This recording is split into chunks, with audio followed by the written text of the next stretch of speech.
Hi dear student, I Rahul Kumar once again welcoming you all on my YouTube channel विद्यार्थम Academy। आज हमारा English spoken series का 15वां दिन है और आज जो हम पढ़ने वाले हैं उसका नाम है use of to for compulsion of action. To का उपयोग कंपल्सन ऑफ एक्शन को बताने के लिए या कंपल्सन ऑफ एक्शन में हम टू का उपयोग कैसे करेंगे। अब कहेंगे सर कंपल्सन का अर्थ क्या होता है, तो कंपल्सन का अर्थ होता है मजबूरी और एक्शन माने होता है काम। वो काम जो हम करना तो नहीं चाहते हैं लेकिन हमें करना पड़ता है, जहाँ पे हमारे अंदर से कहीं ना कहीं मजबूरी का भाव होता है। उदाहरण के तौर पे समझ सकते हैं, जैसे कहे कि मुझे पढ़ना पड़ता है, यहाँ पड़ता है जो लगा है ये हमारे मजबूरी का भाव व्यक्त करता है। यदि पास्ट में जाते हैं तो कह सकते हैं मुझे पढ़ना पड़ता था, ये जो पड़ता था लगा है ना ये पास्ट का भाव है। यदि फ्यूचर में जाएंगे तो कह सकते हैं मुझे पढ़ना पड़ेगा, ये जो पड़ेगा है ना ये फ्यूचर का ये फ्यूचर टेंस में हमारे मजबूरी के भाव को व्यक्त करता है। तो ये जो मजबूरी को व्यक्त करने के लिए हम टू का उपयोग कैसे करेंगे, यहाँ पे देखिए बहुत अच्छी बातें मैंने लिखी है। यूज ऑफ टू का उपयोग हम कैसे करेंगे, कंपल्सन ऑफ एक्शन। कंपल्सन का अर्थ क्या होता है, मजबूरी, और एक्शन का अर्थ क्या होता है, काम। माने काम की मजबूरी, वो काम जो हम करना तो नहीं चाहते हैं लेकिन हमें करना पड़ता है। इसके तीन पार्ट होते हैं, एक होता है प्रेजेंट टेंस में, एक होता है पास्ट टेंस में और तीसरा होता है फ्यूचर टेंस में। प्रेजेंट टेंस की यदि हम बात करते हैं तो प्रेजेंट टेंस में इसका पहचान होता है पढ़ता है, पढ़ते हैं, पढ़ती हैं, पढ़ती है, पढ़ा है, पढ़े हैं, पढ़ी है। पास्ट में जाते हैं तो इसका पहचान हो जाता है पढ़ता था, पढ़ते थे, पढ़ती थी, या पढ़ा था, पढ़े थे, पढ़ी थी। फ्यूचर में जाएंगे तो इसका पहचान हो जाएगा पढ़ेगा, पढ़ेंगे, पढ़ेगी। तो हम अब तीनों को वन वन करके समझेंगे। तो हम आते हैं, पहले हम बात करते हैं प्रेजेंट टेंस में। कहाँ हम जी, प्रेजेंट टेंस में। यहाँ पे हम यूज करना किसका सीख रहे हैं, टू का। किसका जी, use of to for compulsion. Use of to का प्रयोग फॉर कंपल्सन। कंपल्सन माने मजबूरी, ऑफ एक्शन माने होता है काम। वो काम जो हम करना तो नहीं चाहते हैं लेकिन हमें वो करना पड़ता है। यदि हम इसकी बात करें तो इसके स्ट्रक्चर कुछ इस तरह से हम लिखते हैं, सब्जेक्ट, और सब्जेक्ट के साथ हम हेल्पिंग वर्ब के तौर पे या तो हैज का उपयोग करेंगे या तो हैव का उपयोग करेंगे, या तो हैज का या तो हैव का। इसका अर्थ है सब्जेक्ट के हिसाब से हम हैज का यूज करते हैं, सब्जेक्ट के हिसाब से हैव का उपयोग करते हैं। तो हमें यह समझना है कि सब्जेक्ट के जगह पर क्या सब होता है तो हम हैज का उपयोग कर सकते हैं और क्या सब होता है तो हैव का उपयोग कर सकते हैं। फॉर एग्जाम्पल, यदि सब्जेक्ट के जगह पर ही, सी, इट सिंगुलर नाउन और सिंगुलर प्रोनाउन होगा तो हम हैज यूज करेंगे। और यदि सब्जेक्ट के जगह पर I, we, you, they, plural noun और प्लूरल प्रोनाउन का उपयोग करेंगे तो हम हैव का उपयोग करेंगे। क्लियर है। चूंकि वर्ब का कौन रूप यहाँ होगा ध्यान रखना। और उसके बाद कंपल्सन को बताने के लिए हम टू का उपयोग करेंगे। किसका उपयोग करते हैं हम, टू का। टू जो हमें मजबूरी का भाव बताएगा और जिस काम का मजबूरी होगा उस काम के मन उस भाव का पहला रूप यूज करते हैं। क्या यूज करते हैं, पहला रूप। उसके बाद क्या हो जाता है, ऑब्जेक्ट। इसका अर्थ ये हुआ कि जब भी टू आएगा तो वर्ब का हमेशा क्या रूप आएगा, पहला रूप आएगा। क्या आएगा, पहला रूप आएगा और वो हमें कंपल्सन का भाव व्यक्त करवाएगा। यहाँ पे जो हमने टू लिखा है इस टू का अपना एक मीनिंग ये है कि ये हमें मीनिंग बताता है, हिंदी में देखा जाए तो वाक्य के अंत में पढ़ता, पढ़ते,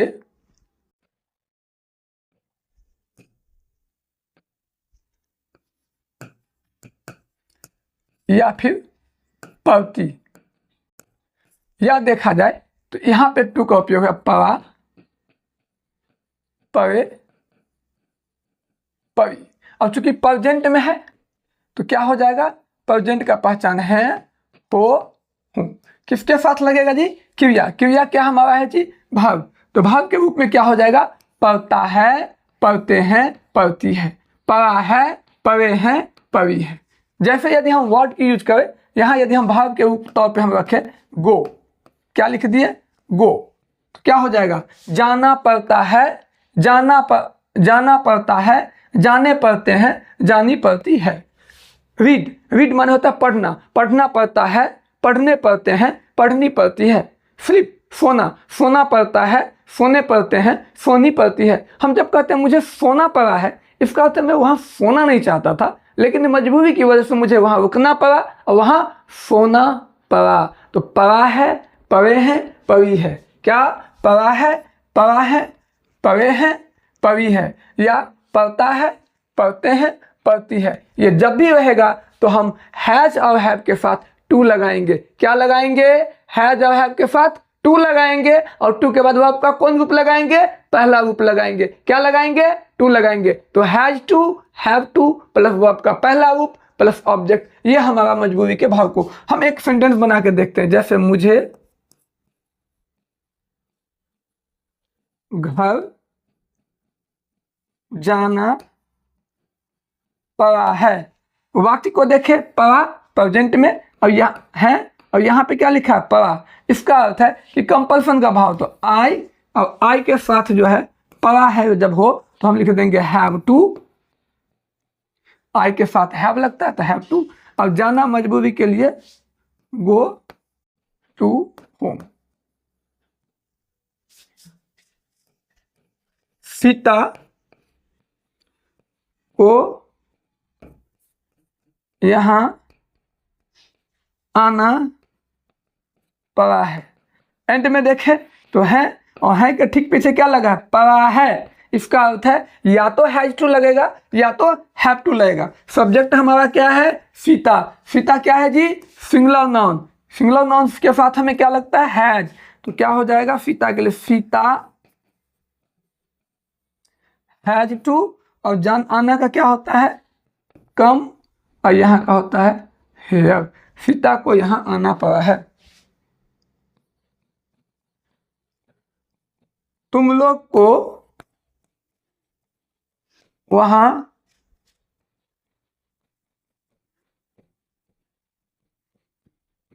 आना पड़ा है। तो तुम लोग के लिए क्या हो जाएगा? यू, और पड़ा है तो तुम लोग के साथ यू के साथ क्या लगाते हैं? तो यू हैव टू, खाना का ईट, और वहां का होता है देयर। तो जितने भी सेंटेंस जिसमें पड़ा है, पढ़े हैं, पढ़ी है लगा हो, उसमें या तो हैज टू लगाते हैं या तो हैव टू लगाते हैं, और हैज टू हैव टू के बाद वर्ब का पहला रूप लगाते हैं। जैसे मुझे पढ़ना पड़ा है, आई हैव टू ईट। उसे आना पड़ा है, ही हैज टू कम। सीता को खाना पड़ा है, सीता हैज टू ईट। मुझे मदद करना पड़ा है, आई हैव टू हेल्प। मुझे पानी पीना पड़ा है, I have to drink water. उसे सेवा करना पड़ा है, ही हैज टू सर्व। आपको पैसा देना पड़ा है, you have to give money. ये पढ़ा है, पढ़े हैं, पढ़ी है, इन तीनों के लिए हम लगाते हैं हैज टू और हैव टू, उसके बाद वर्ब का पहला रूप, उसके बाद ऑब्जेक्ट। अब हम आते हैं दूसरे स्लाइड में। अब हम पढ़ने वाले हैं पास्ट टाइम टेंस। क्या पढ़ने वाले हैं? Past tense. पास्ट की जो हम बात करते हैं ना, पास्ट में मजबूरी को व्यक्त करने के लिए हैड टू लगता है। क्योंकि पास्ट में देखा जाए, देखिए आप ध्यान से देखिएगा, तो सबसे पहले तो आ जाएगा सब्जेक्ट, और सब्जेक्ट के बाद हेल्पिंग वर्ब एक ही आता है हैड। तो सब्जेक्ट कुछ भी रहे, लगना क्या है? हैड ही लगना है। सब्जेक्ट कुछ भी रहे, लगना हैड ही है, तो हैड। अब मजबूरी को व्यक्त करने के लिए टू, और जिस काम का मजबूरी हो उस भाग का पहला रूप, और उसके बाद क्या हो जाएगा? ऑब्जेक्ट। अब हैड सब्जेक्ट कुछ भी, इसका अर्थ है चाहे सब्जेक्ट के जगह पे, चाहे सब्जेक्ट के जगह पे आई हो, चाहे वी हो, चाहे यू हो, चाहे दे हो, चाहे ही हो, चाहे सी हो, चाहे इट हो, चाहे कोई भी नाउन हो, चाहे कोई भी प्रोनाउन हो, यदि हैड लगेगा तो कुछ भी हो, लगना क्या है जी, सबके साथ क्या लगना है, पास था, पढ़ता था, पढ़ते थे, पढ़ती थी के लिए हैड टू लगना है। क्या लगना है, हैड टू लगना है। यदि इसकी पहचान किया जाए, इस सेंटेंस का पहचान क्या होता है, तो पहचान बहुत आसान है। क्या है जी, क्रिया के अंत में, माने कि मुख्य क्रिया, ये जो है मेन वर्ब, इसके अंत में क्या लगा हुआ रहता है, पढ़ता, पढ़ते, पढ़ती, या फिर पढ़ा, पढ़े, पढ़ी, या फिर ना, ने, नी, और तीनों के साथ था, थे, थी। मान लीजिए क्रिया के जगह पे हम यहाँ पे रखे हैं गो, जिसका मीनिंग क्या होता है जी, जाना। गो माने जाना। अब क्या हो जाएगा, जाना पड़ा था, जाने, अब नाने नहीं तो लगेगा ही, नाने नहीं हो ही सकता, जाना जाने, जाने पड़े थे, जानी पड़ी थी, खाना, अब ईट जैसे दिए, ईट माने क्या होता है, खाना, तो क्या हो जाएगा, अब देखो यहाँ पे भी ना है तो खाना था, खाने थे, खानी थी।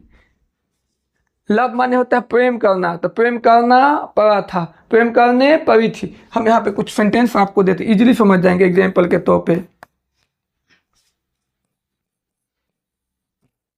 मुझे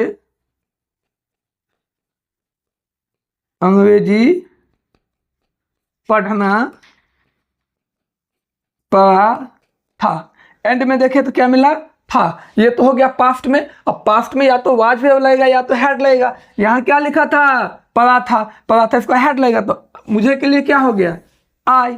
और पढ़ा था जब ये लिखा हो तो सब्जेक्ट कुछ भी है, लगना क्या है, हैड टू। अब पढ़ने के लिए रीड, अंग्रेजी के लिए English, I had to read English. जैसे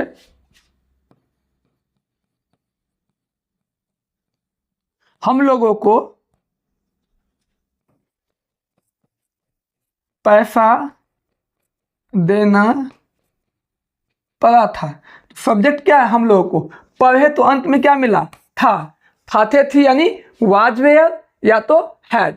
और पीछे गए तो क्या मिला, पढ़ा था। क्या मिला, पढ़ा था, पढ़ा था माने हैड टू, पढ़ा था, पढ़े थे का अर्थ क्या हुआ, हैड टू। तो मुझे, हम लोग के लिए वी, अब पढ़ा था के लिए वी, हैड टू क्या करना पड़ा था जी, देना, तो देना के लिए हो जाएगा गिव। अब क्या देना, मनी, तो पैसा के लिए मनी।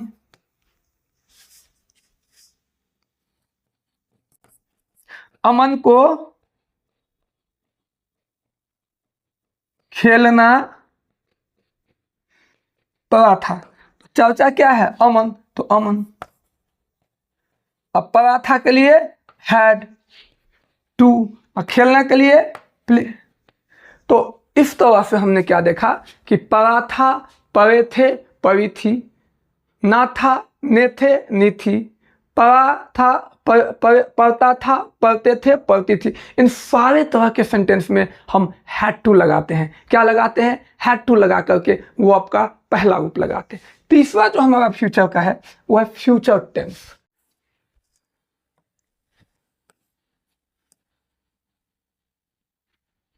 फ्यूचर टेंस, अब फ्यूचर टेंस में भी हम यही बात करना है। यहाँ पे हमें कंपल्सन ऑफ एक्शन, फ्यूचर में जैसे पढ़ेगा, पढ़ेंगे, पढ़ेगी, पढ़ेंगे, ना होगा, ने होंगी, ने होंगे, मुझे जाना होगा, तुम्हें जाने होंगे, उसे खेलना होगा, मुझे पढ़ना पड़ेगा, राम को आना पड़ेगा, सीता को जवाब देना पड़ेगा, तुम्हें उत्तर देना होगा, तुम्हें हल करना होगा, तुम्हें पैसा कमाना होगा। ये जितने भी ना होगा, ने होंगे, नी होंगी, पढ़ेगा, पढ़ेंगे, पढ़ेगी, इन सब के साथ शेल हैव टू और विल हैव टू के साथ वर्ब का पहला रूप का उपयोग किया जाता है। चलिए हम स्ट्रक्चर पे आते हैं। सब्जेक्ट, सब्जेक्ट के साथ shall have और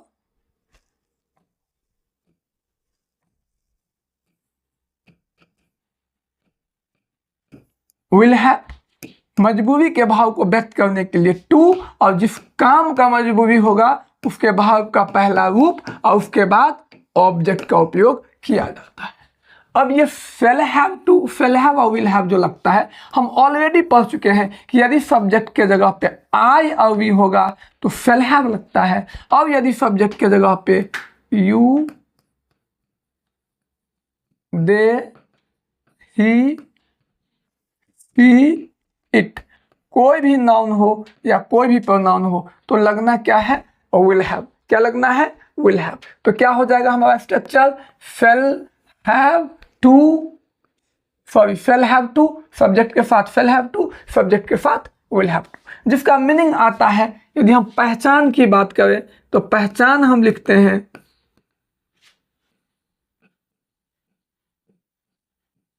क्रिया के अंत में या तो पड़ेगा या तो पढ़ेंगे या तो पढ़ेगी, या फिर ना, ने, नी उनके साथ होता है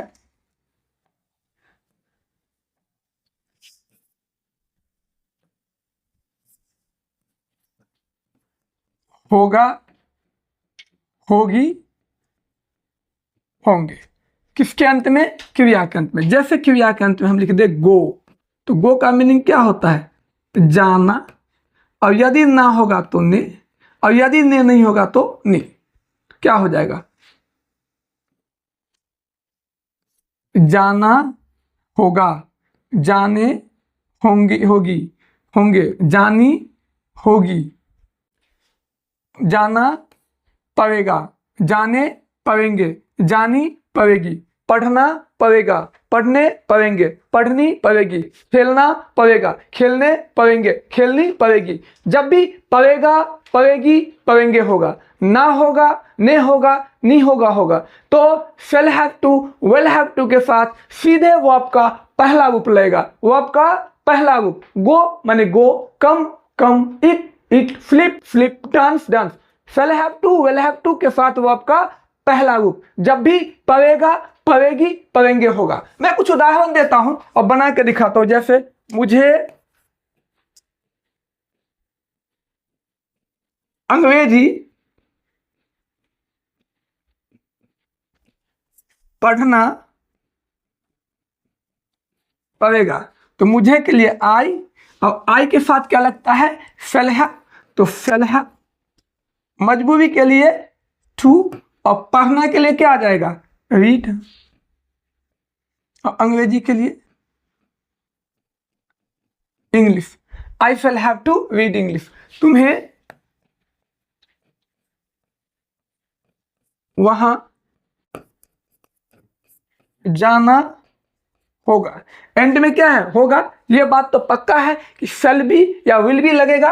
और देखिए तो क्या लग गया, ना माने shall have to या will have to। तो तुम्हें के लिए हो गया यू, और यू के साथ shall will have to, ना होगा के लिए will have to, प्लस भाव का पहला रूप में क्या हो जाएगा हमारे पास, जाना के लिए हो गो, तुम्हें जाना होगा।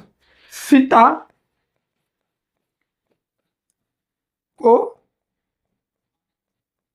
जवाब देना पड़ेगा।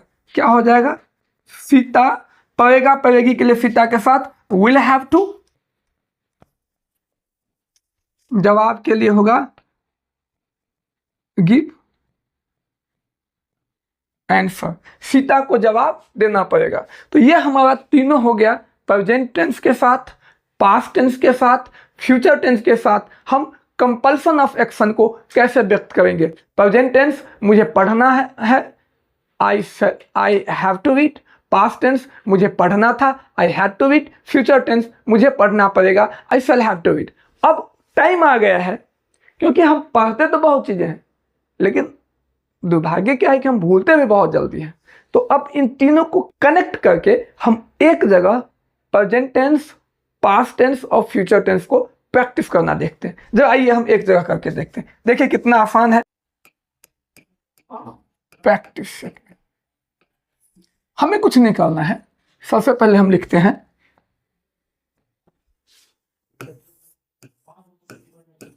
सब्जेक्ट, और इस सब्जेक्ट के हिसाब से हम 3 फॉर्म में बांटेंगे। प्रेजेंट में होगा तो हैज और हैव, पास्ट में हैड, फ्यूचर में शैल हैव और विल हैव। मजबूरी के लिए हम टू लगा देंगे, और जिस काम का मजबूरी होगा उसके वर्ब का पहला रूप प्लस में हम डालते हैं ऑब्जेक्ट और अदर वर्ड। मैं यहां पे वर्ड एक लिखता हूं, ईट। ईट का मीनिंग होता है खाना। अब वो खाना, जब हम खाना चाहते नहीं है और खाना पड़ता है, तो हम कैसे बोल सकते हैं? मुझे खाना पड़ता है। अब मुझे के लिए आई, अब पड़ता है प्रेजेंट में हैज या हैव के साथ टू, तो आई के साथ हैव टू, और खाने के लिए ईट। पास्ट में मुझे खाना, अब पड़ता है की जगह क्या हो जाएगा? पड़ता था। था के लिए had, I had to eat. Future में मुझे खाना होगा, ना होगा। फ्यूचर के लिए आई शैल हैव टू ईट। हमने क्या किया? कुछ नहीं, वर्ब में हमने क्या जोड़ा है? सिर्फ टू जोड़ा है। ये टू जो है ये हमें बताता है कंपल्सन ऑफ एक्शन। क्या बताता है? मजबूरी। पड़ता है, पड़ता था, ना होगा। इसी को एक और उदाहरण देखते हैं।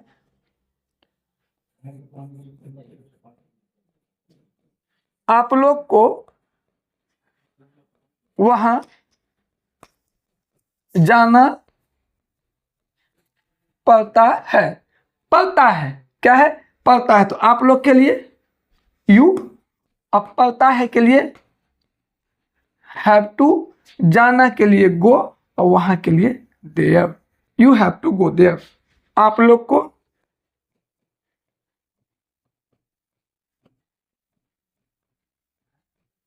वहां जाना पड़ता था। एंड में क्या लगा? था। तो आप लोग के लिए यू, और पड़ता था के लिए had to go there. Future में जाएंगे,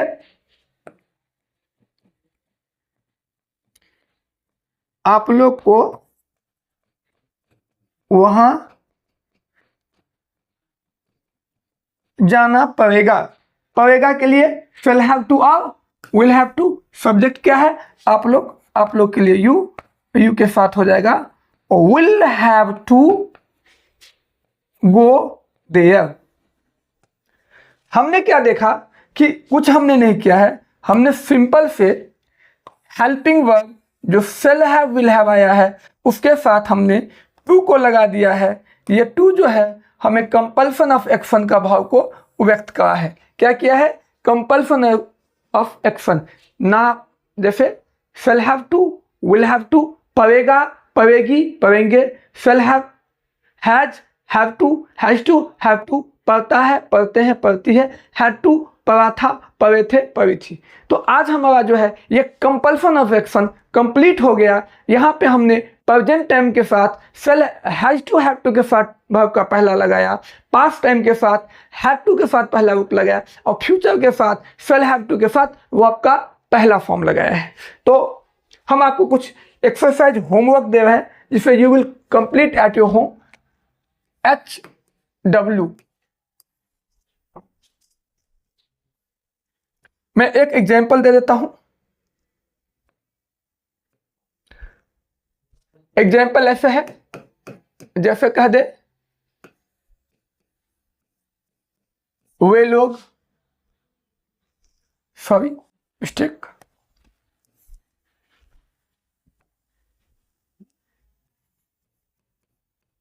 उसे पढ़ना पड़ता है। हमने मान लीजिए कि वर्ड आपको दिया है पढ़ना पड़ता है, तो क्या हम बनाएंगे? He has to read. लेकिन हम इसको तीनों फॉर्म में बनाएंगे। पास्ट में चले जाएंगे, ही हैड टू रीड। अब फ्यूचर में जाएंगे, ही शैल हैव टू रीड। हमने तीनों बना लिया। उसे पढ़ना पड़ता है, उसे पढ़ना पड़ता था, पढ़ता था। फ्यूचर में हो जाएगा पढ़ेगा। हम आपको 5 सेंटेंस दे रहे हैं, जिसको बना के लाइएगा।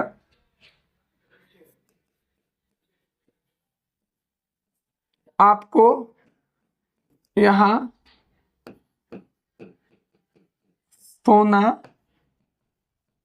पड़ता है, सीता को खाना बनाना पड़ता है। हम लोग को गरीबों की सेवा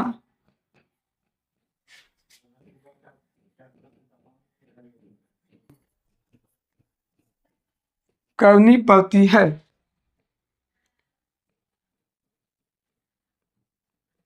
तुम लोग को बाजार जाना पड़ता है।